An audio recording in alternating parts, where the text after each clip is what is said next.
14th, 1945, the Japanese surrender, World War II comes to an end, and America erupts into the wildest of celebrations. The whole nation takes to the streets as the realization hits that their boys fighting overseas are now safe.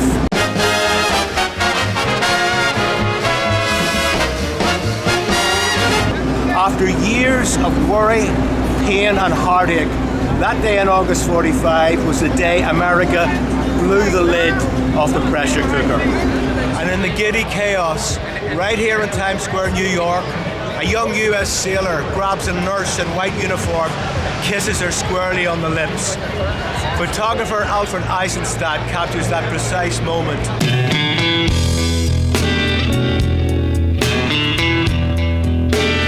And it becomes history. It becomes one of the most iconic photographs of the 20th century, perfectly capturing the sense of unbridled euphoria that gripped the nation that day. Our sons are coming home. Life can begin again.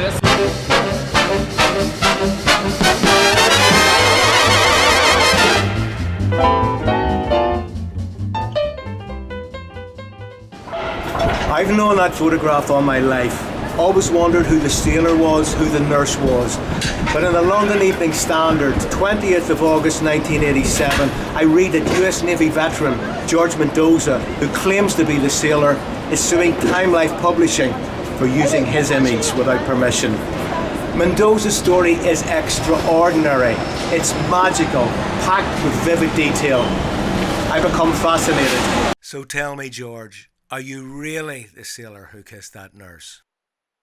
Well, no one's yet convinced me I ain't.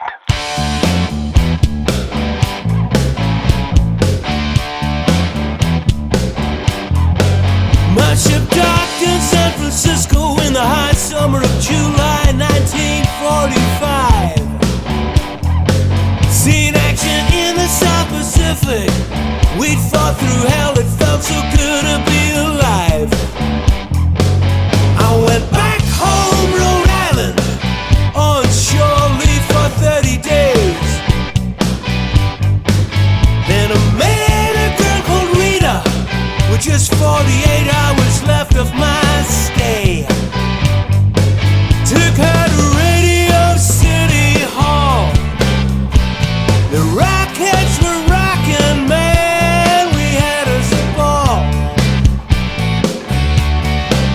Then these cops ran down the aisle.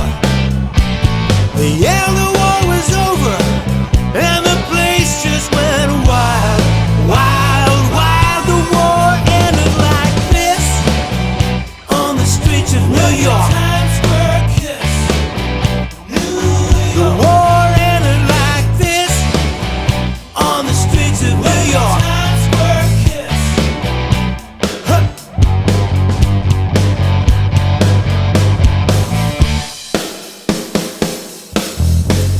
We ran out to Rockefeller. New York was crackling like electric wire. People hugging, kissing, crying.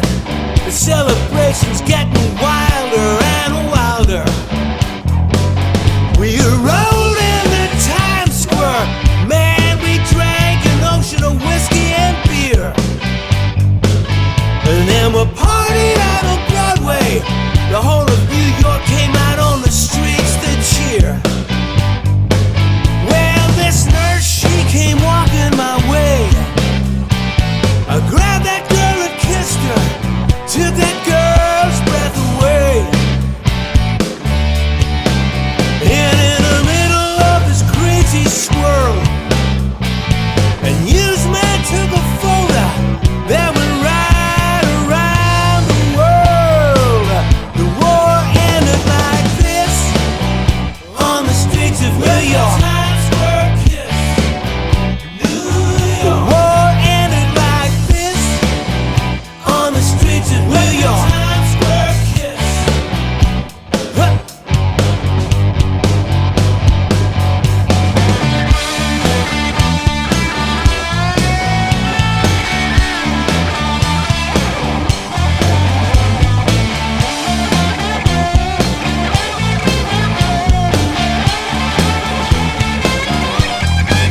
But. But as it turns out, Mendoza was one of 11 US sailors claiming to be that sailor, albeit one with a witness. His girlfriend and future wife, Rita Petrie, seen grinning in the background in Eisenstadt's photograph. Rita claims that her George is that sailor. And George claims that the girl grinning in the background over his right shoulder is his Rita. Enter star witness, photographer Alfred Eisenstadt.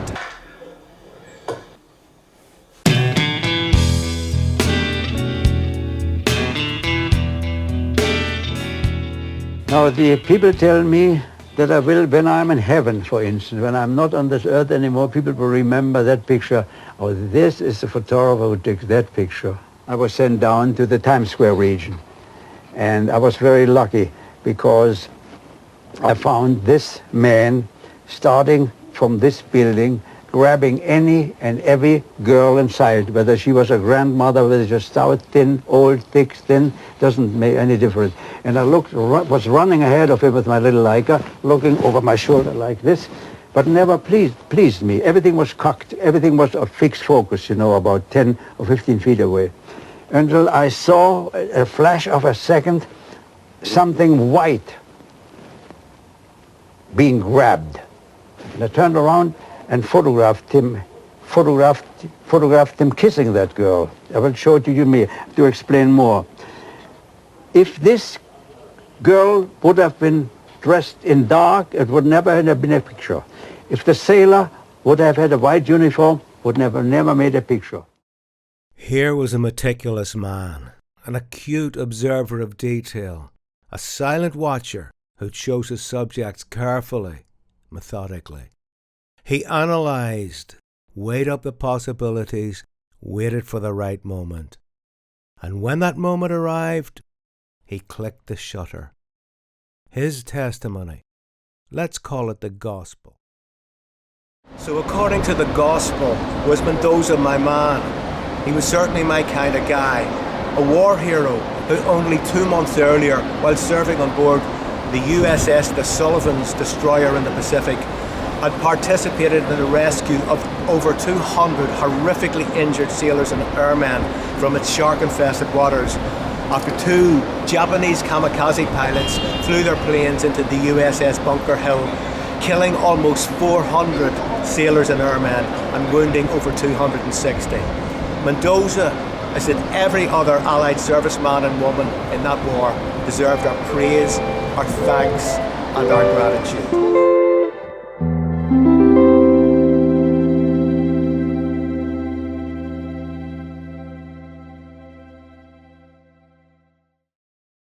Apart from Mendoza, all but one of the 10 other sailors' claims were discounted. That one remaining claim was verified in 2007 by Houston Police Department's forensic artist, Lois Gibson. 18-year-old Glenn McDuffie, who was serving on board the Liberty ship Alexander Lillington, happened to be in Times Square that day.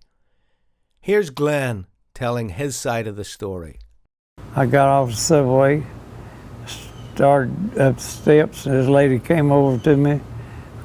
She came off the street, came over and put her hand on my arm and said, "Sailor," I said, "Happy for you." I said, "For what?" She said, "The war's over, you can go home." I said, "Are you sure?" She said, "They just announced it on the Time building right outside the subway entrance." Well, the first thing I thought about was my brother, who was captured when Bataan fell, and I ran up the stairs and ran out in the street jumping and hollering, happy, thinking about my mama and my brother, and I was jumping and hollering. That nurse was standing in the middle of the street. She heard me and she turned around, held her arms out like this, and that's when I went over and kissed her. What? The nurse turned around and put her arms out. Not according to nurses, she didn't. I did not see him approaching, and before I know it, I was in this tight grip. Greta Zimmer Friedman was 21 years old, a Jewish refugee from Austria who'd escaped the Nazis but was to lose both her parents and much of her extended family in the Holocaust. She was a dental assistant nearby on Lexington Avenue and had gone to Times Square during her lunch break, for she too had heard the good news.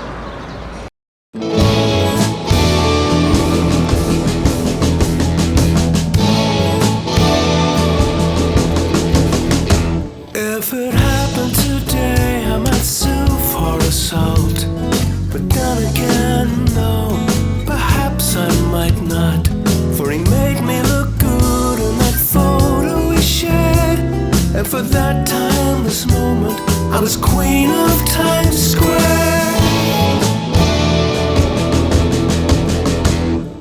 I was no Rogers and he no Astaire, but the pose that we struck was as sharp as that pair. For it looks like we'd swayed and danced through the air.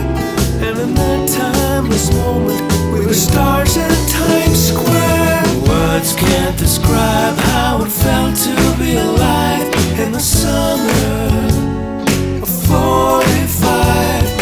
Nobody knew if the sun would ever shine in the summer of 45. I was 21, got out of Europe alive, alone in New York, my family left behind. Worried I might never see them again, and the shock of that moment almost made me forget. Words can't describe how it felt to be alive in the summer of 45. Nobody knew if the sun would ever shine in the summer of 45. After the worst of times, it was a magical day. The let a young sailor have his nautical ways, lifting my soul high above the fray. And in that timeless moment, we were stars on Broadway.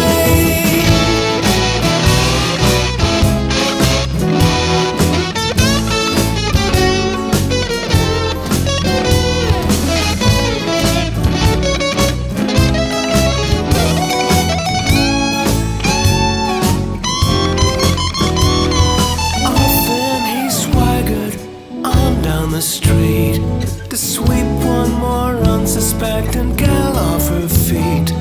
He made me feel special, though I was not his first. But be rest assured, I was his nurse.